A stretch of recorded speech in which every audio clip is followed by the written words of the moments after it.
नमस्कार दोस्तों, स्वागत है आपका हमारे डेली करंट अफेयर प्रोग्राम्स में, जहां पे हम आपको करंट अफेयर के बेस्ड पे कुछ एमसीक्यूज, फिर उसके टॉपिक ऑफ द डे, मतलब कोई ऐसा न्यूज जो टॉपिक जो न्यूज में रहा हो, फिर उसके बाद कोई ऐसा लोकेशन या प्लेस इंडिया में और वर्ल्ड में जो किन्हीं वजह से न्यूज में होगा, उसको हम डिस्कस करते हैं।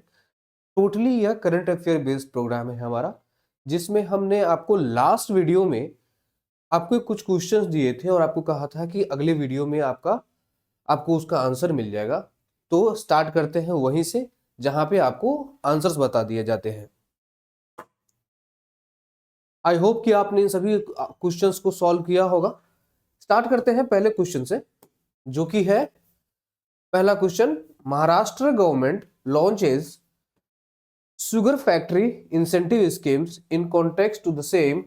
Tell us the byproduct of a sugar factory used in alcohol production is. देखिए, पहला पार्ट जो इस क्वेश्चंस का है, ये जो इंफॉर्मेशन बेस्ड है, ये टोटली करंट अफेयर बेस्ड है।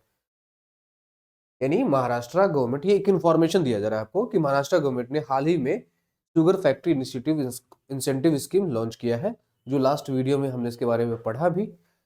तो आपको ये बताना है इसी कॉन्टेक्स्ट में कि the by product of a sugar factory यानी used in alcohol production is, यानी बाय प्रोडक्ट कौन सी है शुगर फैक्ट्री में जो अल्कोहल प्रोडक्शन की यूज हो जाती है। तो इसका आंसर क्या है? मोलासेस। यानी मोलासेस वह बाय प्रोडक्ट है जो शुगर फैक्ट्री में अल्कोहल प्रोडक्शन के लिए यूज किया जाता है। अगला क्वेश्चन देखिए। अगला क्वेश्चन है, president Murmu attends Angola's 50th independence celebration. यानी प्रेसिडेंट द्रौपदी मुर्मू, भारत की प्रेसिडेंट मुर्मू जो है, अंगोला में 50th इंडिपेंडेंस सेलिब्रेशन मनाने गई है। तो यहाँ से करंट अफेयर कॉन्टेस्ट निकलता है कि अंगोला एक कंट्री है जो अपना 50th इंडिपेंडेंस डे मना रहा है।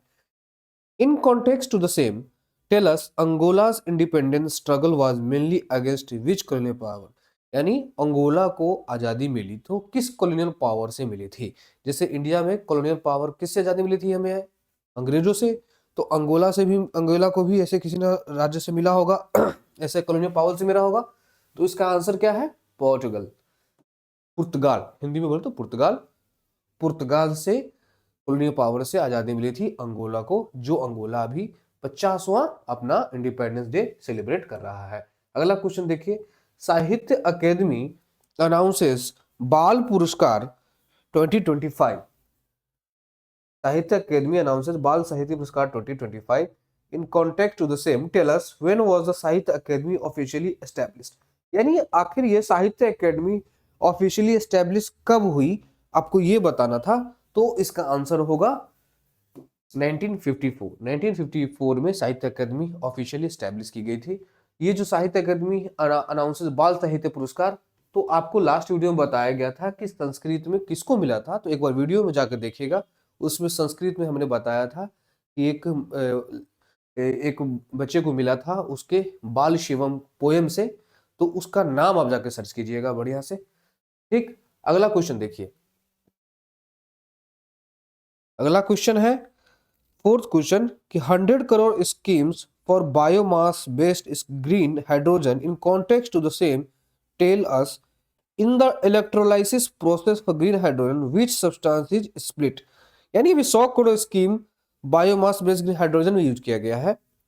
इसी कॉन्टेक्स्ट में आपको बताना है कि इलेक्ट्रोलाइसिस प्रोसेस जो है ग्रीन हाइड्रोजन का, वो किस सब्सटेंस को स्प्लिट करता है। तो इसका आंसर क्या है? फोर्थ क्वेश्चन का आंसर, क्वेश्चन को फिर से समझिए। In context to the same, यानी जो कॉन्टेक्स्ट बताया गया है बायोमास बेस्ड हाइड्रोजन के विषय में, उसमें बताना है कि इलेक्ट्रोलाइसिस प्रोसेस में जो ग्रीन हाइड्रोजन है उसमें सब्सटेंस किस सब्सटेंस को स्प्लिट किया जाता है। तो इसका आंसर क्या है? B, water. ठीक, फोर्थ क्वेश्चन समझ में आ गया। ग्रीन हाइड्रोजन के बेसिस पे इलेक्ट्रोलाइसिस के प्रोसेस में किसी सब्सटेंस को स्प्लिट किया जाता है, तो सब्सटेंस क्या है? वाटर। अगला क्वेश्चन देखिए। अगला क्वेश्चन जो है फिफ्थ क्वेश्चन है, islands flags amok. Fifth question दिख रहा है आपको? Island flags amok collapses as national security threat. In context the same, tell us what is the capital city of Ireland. सीधा सीधा क्वेश्चन है कि आइलैंड की कैपिटल क्या है। तो आइलैंड की कैपिटल आप सभी को पता ही है, ये क्या है? रेकजुविक। रेकजुविक, ऑप्शन ए रेकजुविक है इसका आंसर। ये 3 ऑप्शंस भी हैं, जैसे स्टॉकहोम, ओस्लो और हेलसिंकी। आप कमेंट सेक्शन में बताइएगा इन 3 जो कैपिटल्स दिए गए हो किस किस कंट्रीज के हैं। ठीक है, अगला क्वेश्चन देखिए। अगला क्वेश्चन है कि a recent study receive reveals alarming predictions about the West Antarctica ice sheets inevitable melting due to warming ocean water. यानी अभी रिसेंट स्टडी पता चला है कि ओशन वाटर की गर्मियाहट गर्माहट वार्मिंग होने की वजह से कुछ आइस शीट्स का मेल्ट हो रहा है। तो इसी कॉन्टेक्स्ट में क्वेश्चन है, 3 स्टेटमेंट्स दिए गए हैं, आपको बताना है स्टेटमेंट इसी बेस्ड पर कि India acceded to the Atlantic treaty in 1983। ये क्या ऑप्शन आपको सही लग रहा है?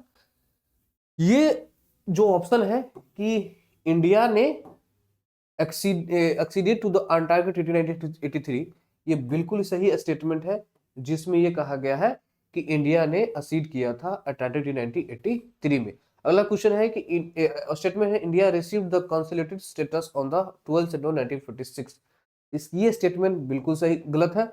अगला है कि presently India has 2 operational research centre, मैत्री एंड भारती। आपको पहला और सेकंड स्टेटमेंट अगर नहीं भी पता होता तो ये लास्ट स्टेटमेंट तो बिल्कुल ही सही है। और आपको पता भी होगा कि मैत्री और भारती एक सब रिसर्च स्टेशन है अंटार्कटिका में। तो इसका ऑप्शन क्या हो जाएगा? 1 एंड 3। आगे चलिए, अगला क्वेश्चन है कि recently an international combustion engine powered by ammonia is gaining tractions in the automotive industry। यानी ऑटोमोटिव इंडस्ट्रीज में अभी इमोनिया के जो अमोनिया की वजह से उसको ज्यादा ट्रैक्शंस देखने को मिल रहा है। तो इसके कॉन्टेक्स्ट में आपको बताना है 3 स्टेटमेंट है, सही है या गलत। Agriculture soils release nitrogen oxides into the environment. जो एग्रीकल्चर का जो सॉइल है नाइट्रोजन ऑक्साइड रिलीज करता है एनवायरनमेंट में। क्या यह स्टेटमेंट सही है? बिल्कुल सही है, क्योंकि एग्रीकल्चर सॉइल नाइट्रोजन ऑक्साइड्स को रिलीज करता ही करता है। अगला है cattle release ammonia into the environment. ये आपका स्टेटमेंट बिल्कुल सही है, कैटल रिलीज करता है अमोनिया एनवायरनमेंट में। थर्ड ऑप्शन है कि पोल्ट्री इंडस्ट्री जो है वो रिलीज करती है reactive nitrogen compounds into the environment. बिल्कुल सही है, पोल्ट्री इंडस्ट्री से आपको नाइट्रोजन कंपाउंड्स का रिलीज ज्यादा देखने को मिलता है। तो यह ऑल ऑफ द एबव जो ऑप्शन होगा सही हो जाएगा, यानी तीनों स्टेटमेंट ही बिल्कुल सही है। अगला क्वेश्चन देखिए, जो लास्ट क्वेश्चन है हमारे लास्ट वीडियो के जो डेली जनरल अवेयरनेस के क्वेश्चन है उसमें, कि the recent glacier lake outburst GLOF, जो आपने नाम सुना होगा GLOF, glacier lake outburst flood in Sikkim has washed away the 1200 megawatt Teesta 3 dam. Teesta 3 dam को वॉश कर दिया, खत्म कर दिया वहां पे। आपको तीस्ता रिवर से कॉन्टेक्स्ट में कुछ बताना है आंसर, जो स्टेटमेंट दिए गए हैं उसके बेसिस पे, कि रिवर जो तीस्ता रिवर है उसका सोर्स सेम है जो कि ब्रह्मपुत्रा है, जो सिक्किम की ओर से जा रही है। यानी source of river Teesta is same as that of Brahmaputra but it flows through Sikkim. Teesta river का सोर्स और ब्रह्मपुत्रा रिवर का सोर्स बिल्कुल सेम है, लेकिन ब्रह्मपुत्रा सिक्किम में नहीं जाती है, सिर्फ तीस्ता सिक्किम में जाती है। ये है स्टेटमेंट। तो स्टेटमेंट क्या ये सही है? नहीं, ये स्टेटमेंट सही नहीं है। अगला क्वेश्चन देखिए, रिवर रंगीत originates in Sikkim and it is a tributary of river Teesta. ये स्टेटमेंट बिल्कुल ही सही है। रंगीत रिवर जो है originates in Sikkim and it is a tributary of river Teesta, और river Teesta flows into bay of Bengal on the border of India and Bangladesh. ये भी स्टेटमेंट गलत है, तो सिर्फ ओनली 2 स्टेटमेंट सही हो जाएगा। तो ये था डेली जनरल अवेयरनेस के बेस पे जो क्विज क्वेश्चंस दिए गए थे आपको प्रैक्टिस करने के लिए। तो चलिए चलते हैं हम हमारे अगले सेक्शंस में, जो कि है totally daily current affair based question. इस ये क्वेश्चन देखिए, पहला ही क्वेश्चन है कि which country has been elected as a member of UNESCO Man and the Biosphere मैब काउंसिल फॉर द टर्म 2025-29। यानी किस कंट्री को चुना गया है यूनेस्को का जो प्रोग्राम होता है man and the biosphere map programme में 2025 से 29 के लिए। तो इसका आंसर आप 5 सेकंड में गेस कीजिए, तब तक मैं बताता हूं कि यूनेस्को और मैप का क्या है काउंसिल प्रोग्राम। जो मैप प्रोग्राम है यूनेस्को द्वारा लाया गया था 1971 में, और इसमें यह कहा गया था कि जो ह्यूमन है और इन्वायरमेंट है, इस दोनों का इस तरह से रिलेशन हो जिससे इन्वायरमेंट को हाईली इफेक्शन, मतलब बहुत ही इफेक्टिव तरीके से अपने प्रोटेक्शन इन्वायरमेंट को कंजर्व कर सके, उसका प्रोटेक्शन कर सके। तो यूनेस्को ने man and biosphere reserve programme लाया, man and the biosphere programme लाया, जिसमें ह्यूमन और एनवायरनमेंट का कोरिलेशन दिखा के कहा कि इन दोनों के सहयोग से जो एनवायरनमेंट है उसको अच्छे तरह से प्रोटेक्ट किया जाए, उनको अच्छा इनिशिएटिव्स एक लिया गया, हर एक कंट्रीज को भी इसमें शामिल किया गया कि जो ये इनिशिएटिव है उसको अच्छे तरह से इम्प्लीमेंट किया जाए। तो इस बार दिया गया है 2025 से 29 के लिए ओमान को। अगला क्वेश्चन है कि what is the theme for world diabetes day 2025, यानी वर्ल्ड डायबिटीज का थीम क्या है इस बार। तो इसका आंसर आप एक बार कुछ सेकंड में आप इसका गेस कीजिए क्या है।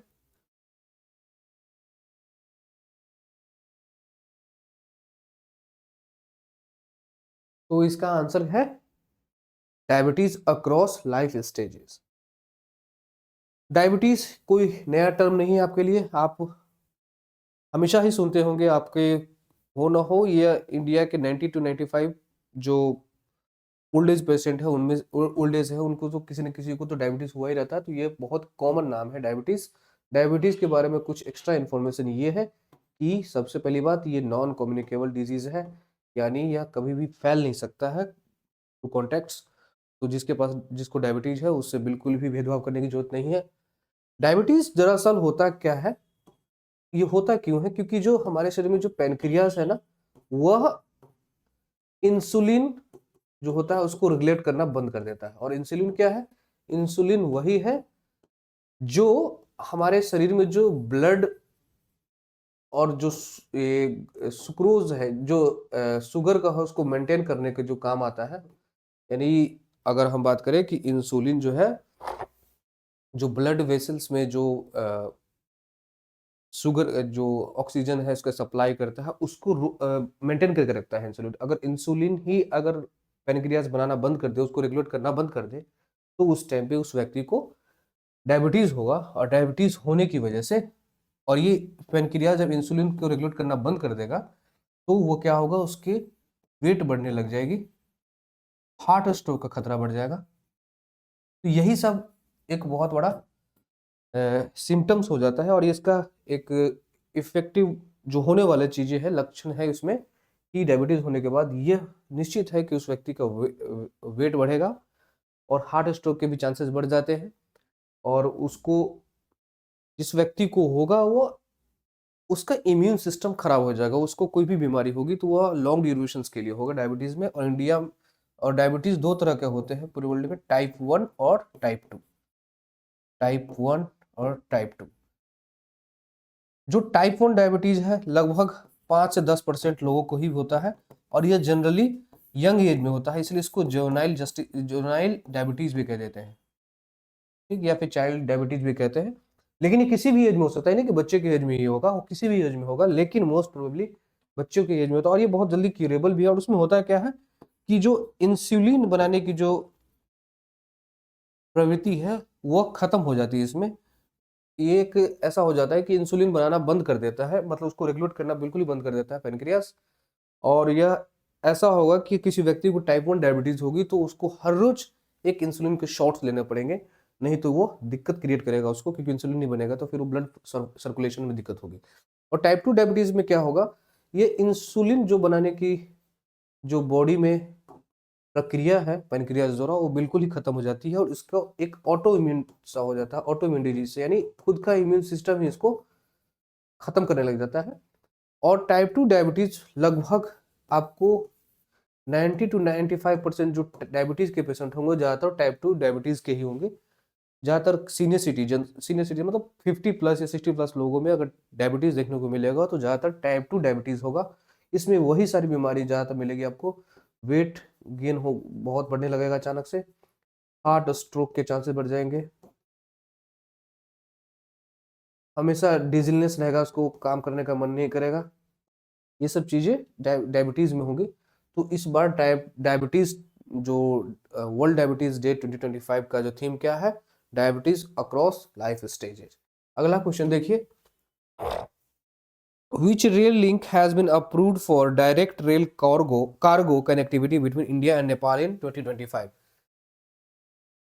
कि किस रेल लिंक को अप्रूव किया गया है direct rail cargo connectivity between India and Nepal? India और नेपाल के बीच में रेल कार्गो कनेक्टिविटी कौन से दो जगहों पे से किया गया है? तो ऑप्शंस है रक्सौल बीरगंज, जोगबनी विराटनगर, नौतनवा भैरवा जयनगर कुर्था। तो इसका आंसर आप एक बार सोचिए क्या होगा। दरअसल इस क्वेश्चन में ये कहा गया है कि जो भारत और नेपाल के बीच में जो कभी बहुत सालों पहले एक ट्रेन का भी सिस्टम चलता था जिसमें पैसेंजर ट्रेन की व्यवस्था थी, जहां लगभग जयनगर से लेकर वहां के जो नेपाल एरिया जो जनकपुर एरिया वहां से कनेक्शंस थे, वो अब नहीं रहा। लेकिन अब सरकार क्या कर रही है, इसको अप्रूवल दिया है कि रेल कार्गो मतलब जिसमें गुड्स या सामान को ज़्यादा से ज़्यादा ये ट्रांसफर किया जा सके। तो यह हुआ है कहाँ पे, किस रेल लिंक पे? जोगबनी विराटनगर। ठीक, जोगबनी एक टाउन है, एक शहर है अररिया डिस्ट्रिक्ट में, जो बिल्कुल ही नेपाल से सटा हुआ है। विराटनगर नेपाल के है। तो यहाँ से ये रेल लिंक से कनेक्ट होगा तो जाके रेल कार्गो का काम आसान हो जाएगा। और अगला क्वेश्चन है, ऑपरेशन अखंड प्रहार conducted in which India state? Operation अखंड प्रहार किस राज्य में किया गया? ए पंजाब, बी गुजरात, सी राजस्थान, डी हरियाणा। अखंड प्रहार क्या है? एक ट्राई सर्विस। आप जब तक ये मैं कॉन्सेप्ट बता रहा हूं तब तक आप इसका आंसर एक बार गेस कीजिएगा। ट्राई सर्विस एक्सरसाइज एक ज्वाइंट एक्सरसाइज है, ज्वाइंट एक्सरसाइज इसमें जिसमें तीनों सर्विसेज आपस में एक्सरसाइज करती है, मिलिट्री एक्सरसाइज करती है। और इसका अभी जो ऑर्गेनाइजेशंस है जिसमें शामिल होती है उन कौन कौन है? इंडियन आर्मी, इंडियन नेवी और इंडियन एयरफोर्स, तीनों शामिल होती है। और इस बार इंडियन आर्मी के अंतर्गत हुआ था, इनके रेगुलेशंस में हुआ था। तो ये अखंड प्रहार हुआ था राजस्थान एरिया में। और इसमें टिपिकल जो अगर देखा तो स्पेसिफिकली क्या हुआ था, जो पैराट्रूपर्स होते हैं, जो एरोप्लेन के पैराट्रूपर्स जो ड्रॉप्स होते हैं, उसके एक्सरसाइज किए गए थे कि कैसे कभी ऐसा सिचुएशंस आए तो पैराट्रूपर्स की क्या योगदान होगा, क्या भूमिका होगी, इसको लेकर हुआ था। और ये बहुत सक्सेसफुल भी रहा इंडिया की तरफ से। तो ये राजस्थान में हुआ था। अगला क्वेश्चन देखिए, the ministry of defence recently signed a 2,995.70 crore contract with which company for the procurement of Invar anti tank missile? यानी इनवार एंटी टैंक मिसाइल खरीदने के लिए जो भारत की जो डिफेंस मिनिस्ट्री है उसने 2095 करोड़ का कॉन्ट्रैक्ट किया है। इनमें से कौन सी ऐसी कंपनी के साथ किया है? तो पहला ऑप्शन हिंदुस्तान एरोनॉटिक्स लिमिटेड है, बी BAL यानी Bharat electronics limited, C Larsen and टर्बो LNT जिसको आप बोलते हैं, और भारत डायनेमिक्स। तो इसका आंसर क्या है? Bharat dynamics limited. अभी हाल में ही रक्षा मंत्रालय ने लगभग 2100 करोड़ का एक कॉन्ट्रैक्ट साइन किया है निवार टैंक एंटी टैंक मिसाइल खरीदने के लिए। बिल्कुल इंडिजीनियस जो है वो भारत डायनेमिक्स लिमिटेड के साथ किया है। अगला देखिए क्या है question, what is the theme for children's day 2025 in India? यानी चिल्ड्रंस डे कब मनाया जाता है? 14 नवंबर। क्यों मनाया जाता है? First prime minister Jawaharlal Nehru के जन्मदिन की याद में। तो इस बार का थीम क्या था ये बताना है आपको। एक बार आप सोचिए क्या होगा। इसका थीम है for every child every right. जो इस बार 2025 में जो चिल्ड्रंस डे मनाया गया उसका थीम था एवरी चाइल्ड एवरी राइट। अगला क्वेश्चन है, the centre for development of telematics C DOT यानी सी डॉट, इसने अभी साइन किया है एग्रीमेंट किस कंपनी के साथ जो ज्वाइंट डेवलपमेंट होगा मिशन क्रिटिकल कम्युनिकेशन सिस्टम के सॉल्यूशन के बेस्ड पे? तो ऑप्शंस हैं भारत इलेक्ट्रॉनिक्स लिमिटेड, नैम इन्फोकॉम प्राइवेट लिमिटेड और एल&टी या टाटा कम्युनिकेशंस। इसमें इसका आंसर है नैम इन्फोकॉम प्राइवेट लिमिटेड। इसमें एक कम्युनिकेशन सिस्टम सॉल्यूशन लाया जा रहा है, मिशन क्रिटिकल कम्युनिकेशन। इसमें साइन किया है सी डॉट ने नैम इन्फोकॉम प्राइवेट लिमिटेड के साथ। अगला क्वेश्चन देखिए, 8th क्वेश्चन है, 8th question, the government of Odisha will host the global energy leader summit Gales, वो किस सिटी में होगा 2025 में? अभी हाल में ही लगभग एक हफ्ते बाद ही यह अगले महीने में ये समिट स्टार्ट हो जाएगा। अभी इसका जस्ट कल ही परसों में इसका एक थीम लॉन्च हुआ गया था, मतलब इसका प्रॉपर लोगो, क्या क्या प्रोग्राम्स है, शेड्यूल्स है, ये सब लॉन्च हुआ था। ये इंपॉर्टेंट इवेंट है, अभी जस्ट रिसेंटली में हो, तो एग्जाम के पॉइंट ऑफ व्यू से भी बहुत इंपॉर्टेंट है। तो ग्लोबल एनर्जी लीडर समिट इस बार 2025 में, जो कि गवर्नमेंट ऑफ उड़ीसा लॉन्च कर रही है, होस्ट कर रही है, तो यह हुआ था पुरी शहर में। पुरी कहाँ है? उड़ीसा में ही एक शहर है। अगला क्वेश्चन देखिए कि India's first indigenous quantum diamond microscope QDM, इसे किसने डेवलप किया है? इंडिया की पहली इंडिजीनियस क्वांटम डायमंड माइक्रोस्कोप, इसको किसने डेवलप किया है? तो इसका आंसर है IIT बॉम्बे। यानी IIT बॉम्बे मैंने अभी पहला इंडिया का क्वांटम डायमंड माइक्रोस्कोप इसको लॉन्च किया है। Which Indian state has become the first to implement the amended Bharat net scheme across its entire territory? यानी एक भारत नेट स्कीम थी जिसके तहत हुआ क्या था, दरअसल इसका नाम पहले कुछ और था, NFOAT या फिर कुछ ऐसे कुछ था, जिसमें नेशनल फाइबर ऐसे कुछ था, जिसको बाद में इसका नया नाम दे दिया गया 2015 में, भारत नेट स्कीम। इसमें और भी ज्यादा अमेंड किया गया, तो भारत नेट स्कीम, भारत अब अमेंडेड भारत नेट स्कीम है। इसमें दरअसल क्या था कि हर एक गांव के, हर एक पंचायत तक, एवरी विलेज, एवरी पंचायत तक डिजिटल कनेक्शंस या फिर कहें तो साइबर कनेक्शंस या फिर ब्रॉडबैंड कनेक्शन प्रोवाइड करने का इनिशिएटिव था। तो पंजाब एक ऐसा स्टेट है जिसने ये इसको पूरा इंटायर टेरिटरी तक इसको इम्प्लीमेंट करने का ठान लिया है, मतलब इम्प्लीमेंट कर भी दिया है, to implement the amended Bharat net scheme. चलिए आज चलते हैं हमारे अगले सेक्शन में, जो कि है आज का टॉपिक ऑफ द डे। आज का टॉपिक ऑफ द डे क्या है? Cloud seeding. क्लाउड सीडिंग बहुत ही न्यूज में रहा है, हाल फिलहाल में ही न्यूज में रहा है। क्यों न्यूज में रहा है?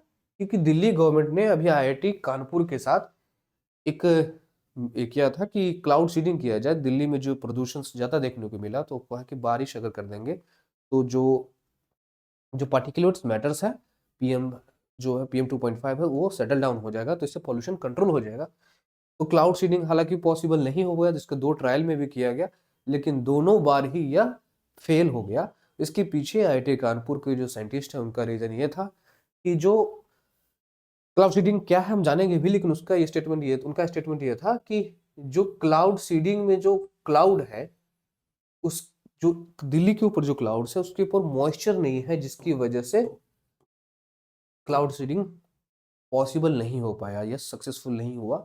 तो क्लाउड सीडिंग इस वजह से न्यूज में था। और क्लाउड सीडिंग होता क्या है, इतना कुछ ध्यान रखें कि कुछ ऐसा होता है, जैसे मान लीजिए यह क्लाउड्स है, एक एटमॉस्फेयर में ऐसे क्लाउड्स है। नॉर्मली बारिश कैसे होती है? बहुत बारिश के तो बहुत सारे तरीके हैं। एक नॉर्मल से बात करें तो एक लेटेंट हीट जो इवेपोरेट होकर ऊपर जाती है, उसके बाद वो वहाँ पे कूल डाउन, ठंडा होके जो वो मॉइस्चर लेडेड होता है, वो ठंडा होकर कंडेंस होके फिर नीचे की तरफ आता है, तो वो बारिश होती है। एक नॉर्मल प्रोसेस यही है। और भी सारे तरीके, जैसे ओरोग्राफिक रेनफॉल होता है, फ्रंटल रेनफॉल होता है, मानसून की वजह से जो रेनफॉल है, उस तरह का रेनफॉल है। तो इसमें क्या होगा, रेनफॉल में जो एरोप्लेन्स के या रॉकेट्स के थ्रू इस जो क्लाउड्स होते हैं उसमें ये इसमें क्या होता है, सोडियम आयोडाइड, एक मिनट रुकिए, आपको नाम दिखाई देते हैं अच्छे से, सिल्वर आयोडाइड। क्या होता है? सिल्वर आयोडाइड और पोटेशियम आयोडाइड को क्लाउड्स में रिलीज किया जाता है। तो हम क्या कर रहे थे, इसी क्लाउड है उसमें इसको रिलीज कर दिया जाएगा, सोडियम आयोडाइड और पोटेशियम क्लोराइड, और ड्राई आइस का भी जो कॉन्सेप्ट है तो उसको भी किया जाता है, उसमें सीड किया जाता है। सीडिंग का मतलब उसमें इंजेक्ट करना, यहाँ पे इंजेक्ट कर देते हैं। और होता क्या है उसमें, जो गैस है, जो ये सिल्वर आयोडाइड और पोटेशियम आयोडाइड है, उसको जो रिलीज किया गया है, वो इसमें जो वाटर ड्रॉपलेट्स जो बिल्कुल छोटे छोटे होते हैं, कि क्लाउड्स है तो उसमें वाटर ड्रॉपलेट्स होंगे ही होंगे। अगर मॉइस्चर उसमें पूरा बना हुआ है ताकि वह नीचे गिर सके, मतलब उसको ग्रेविटी उसको पुल कर सके, हेवी लेडन हो जाए, मॉइस्चर बना हुआ है, तो वो जो वाटर ड्रॉपलेट्स स्कैटर्ड है, और ये आयोडाइड जब ऊपर गया सिल्वर आयोडाइड, तो उस क्रिस्टल्स को इकट्ठा करके एक लार्ज शेप में कर दिया, और लार्ज शेप पे जैसे ही हुआ वो बल्कि हो जाएगा, और वो जब गिरेगा तो इन द मिडवे प्रोसेस में यह बारिश की तरह गिरेगा। तो इस तरह से बारिश हो जाएगी क्लाउड सीडिंग की वजह से। लेकिन दिल्ली के केस में नहीं हुआ क्योंकि मॉइस्चर नहीं था वहां पे।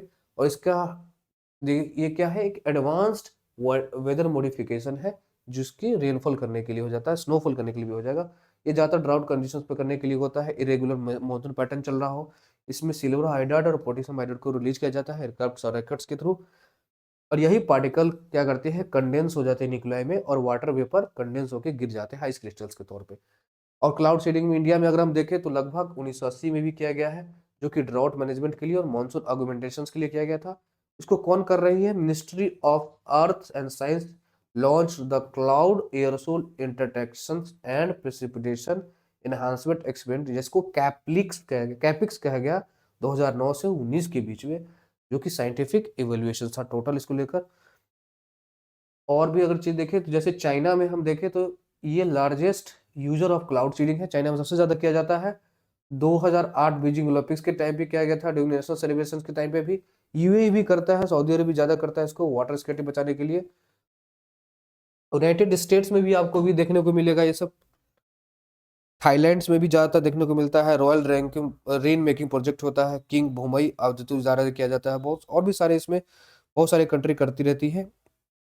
और इसको Indian institute of tropical metrology IIT Pune इसको कोऑर्डिनेट करने के लिए ज्यादा हो करता है, और 2025 में तो दिल्ली ने इसको प्रिपेयर किया ही था। अगला देखिए, map of the day Bharat के कॉन्टेस्ट में आज हम पढ़ने वाले हैं वेल्लार रिवर के बारे में। वेल्लार रिवर कल्याणम हिल से ओरिजिनेट होती है, तमिलनाडु में ही। और ये स्टार्ट होती है कहाँ से, दो नदियों के कॉन्फ्लुएंस, यानी दो नदियों के जो संगम है वहां से स्टार्ट होती है। और दो नदी कौन कौन सी है, अनायमडुवु और कल्लार रिवर, जो कि नमीग्रिपेट्टाई जो जगह है वहां से स्टार्ट होती है। और ये सेलम डिस्ट्रिक्ट की ओर ईस्टवर्ड फ्लो करती है, और कुडुम्बुर डिस्ट्रिक्ट को बाद में जाके फ्लो करती है।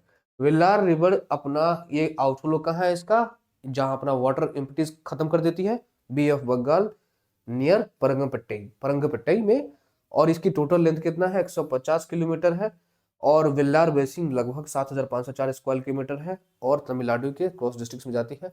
जो ये नदी है, यह कहा ना कि कोरोमंडल कोस्ट के पास जाके वो बे ऑफ बंगाल में मिल जाती है। तो कोरोमंडल कोस्ट के पास जो आपको पोर्टुगीज या फिर जो सेटलमेंट देखने को मिलता है, इंग्लिश सेटलमेंट देखने को मिलता है, वो इसलिए मिलता है क्योंकि इस नदी की वजह से उसको सिंचाई के लिए पानी और पीने के लिए पानी मिल जाता, तो वहां पर सेटलमेंट आपको ज्यादा देखने लगा, क्योंकि इसी की वजह से इंग्लिश सेटलमेंट और पोर्टुगीज सेटलमेंट वहां पे देखेगा। और इसकी राइट बैंक ट्रिब्यूटरी कौन कौन सी है, पेरियार रिवर और श्वेता रिवर। लार्जेस्ट ट्रिब्यूटरी कौन सी है, मणिमुखा रिवर, जो कि लेफ्ट बैंक ट्रिब्यूटरीज है। रिवर दो मेजर स्ट्रेच में स्प्लिट हो जाती है, अपर वेल्लार और लोअर वेल्लार। और यही बेसिन इंक्लूड करती है important reservoir like Gomukhi reservoir और मणिमुखी कुट्टा रिजर्वायर। यानी इस रिवर के पास में दो रिजर्वायर है इस इनके कन्फ्लुएंस के टाइम पे, गोमुखी और मणिमुखी रिजर्व। और इसमें चारनोकट रॉक फॉर्मेशन देखने को मिलेगा, और लाइमस्टोन्स भी इसमें मिलेगा। मेजर सॉइल टाइप कौन सा है, इंसेप्टिसोल्स और वर्टिसोल्स। गुड एग्रीकल्चर मिलेगा यहाँ पे।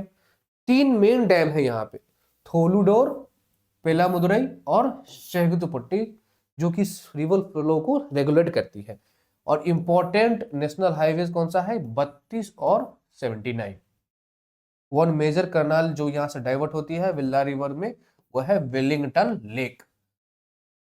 और ये बेसिन जो है इसका बॉर्डर ज्यादातर जो मेजर रिवर को बॉर्डर करती है कावेरी बेसिन और पुन्यार बेसिन के। और ये 17 सबसे मेजर रिवर बेसिन में से है, जो कि तमिलनाडु सरकार ने उसको रिकॉग्नाइज किया है। तो आज का था हमारा Vellar river, river of the, जो map of the day Bharat के, जो न्यूज में रही होगी किसी वजह से। अगला है माउंट पिनाटुबू, जो कि वर्ल्ड की, जो हम मैप ऑफ द वर्ल्ड पढ़ रहे हैं उसमें आया है आज माउंट ऑफ पिनाटुबू, जो कि एक एक्टिव स्ट्रेटोनो वोल्केनो है। स्ट्रेटो वोल्केनो क्या होता है, जैसे नॉर्मल जो वोल्केनो होता है उसमें उसका स्लोप जो है, अगर ये वोल्केनो है तो कुछ इस तरीके से होगा, लेकिन स्ट्रेटो वोल्केनो में क्या होता है, बिल्कुल स्टीप हो जाता है। इसको कंपोजिट वोल्केनो भी कहते हैं। और ये कहाँ लोकेटेड है, जम्बेस माउंटेन, लुजोन आइलैंड, फिलीपींस में। कहाँ, फिलीपींस में लुजोन आइलैंड पे। और ये ट्राई पॉइंट बाउंड्री बनाता है कहाँ, जम्बस, तारलाक और पंपाना प्रोविंसेस में। और 1991 में एक डेंस रेन फॉरेस्ट था ये, एटा इरप्टिक पास्ट, यानी इसके इरप्शंस की वजह से ये सारे एटा जो सेटलमेंट्स है वहां देखने को मिला। और 1991 का जो पिंटाटोरोसन हुआ, जिसमें VI6 इवेंट हुआ था, ये सेकेंड लार्जेस्ट ऑफ द 21, यानी इसका जो इरप्शंस हुआ था वो second largest in the world, यानी 20th सेंचुरी में एक सेकेंड लार्जेस्ट इरप्शंस था वहां पे। और इसकी वजह से, इरप्शन की वजह से टाइफून उनिया आया और डेडली मिक्स आया ऐश और हैवी रेन का, इसकी वजह से। और मोंटेनरी प्लेटो जो है वो ओल्डर एंसेस्ट्रल पिंटाबू से आया है, जो कि अबाउट 2000 मीटर हाइट है। Lava dome formed on June 7 12 1991 before the explosive climax, यानी एक डॉम, लावा डॉम बनके तैयार हुआ 7 से 12 1991 में, जब भी एक्सप्लोजिव होने से ठीक पहले। लेक पिनाटुबू जो है वह एक इरप्शंस फॉर्म करता है लगभग pH 2 से बड़ा और 40 डिग्री टेम्परेचर से इरप्शंस के बाद। फिर 2002 में एक क्रेटर आया, वेस्ट वॉल कोलैप्स किया उसने, लगभग 160 मिलियन क्यूब का वाटर और सेडिमेंट को उसने डिस्टर्ब किया था। पिलोवॉल्क्स जो है रेज्ड अलर्ट लेवल 1 इन मार्च 2021 आफ्टर रिकॉर्डिंग 1722 अर्थक्वेक्स, यानी इस फिवोलॉक्स के आने की वजह से लगभग अलर्ट लेवल 1 इनिशिएट किया गया, लगभग 1722 अर्थक्वेक्स उस रीजन में देखने को मिला। जो पिंटाबू टर्म है, लोकल लैंग्वेज में इसको कहते हैं टू ग्रो, यानी उसको उगाना या फिर उसकी उपज करना। फर्टाइल प्लेस का मतलब होता है फर्टाइल प्लेस। और इलीगल लॉगिंग और डिगिंग इसमें एरिया में आपको ज्यादा देखने को मिलेगा, और इसकी वजह से पनिशमेंट भी उस तरह से दिए गए हैं। Species like long nosed forest mouse और जाम्बेज फॉरेस्ट माउस आपको ज्यादा देखने को मिलेगा इस एरिया में, और वह एंडेमिक हो चुका है। यानी कभी जब यह एरिया, इस जो पेंटियाबो आइलैंड जहाँ पे ये वो इरप्शंस नहीं आए होंगे, वहां पे लॉन्ग नोज्ड फॉरेस्ट माउस और जाम्बेज फॉरेस्ट माउस वहां देखने को मिलेगा, जो कि अब एंडेमिक हो गए, खत्म हो चुके हैं। Volcano belongs to subduction zone, ये जो वोल्केनो है सबडक्शन जोन पे है, और यूरेशियन प्लेट के सबडक्शन की वजह होगा, जो फिलिपीन मोबाइल बेल्ट पे हुआ होगा। और माउंट पिनाटुबू जो है वह कल कबूशलान सब रेंज का पार्ट है, जो कि माउंट क्वाड्रो और माउंट नेग्रोन के साथ मिलजुल के बनाता है। तो ये था आज माउंट पिनाटुबू में ये इंफॉर्मेशन, जो कि था हमारे मैप द वर्ल्ड में।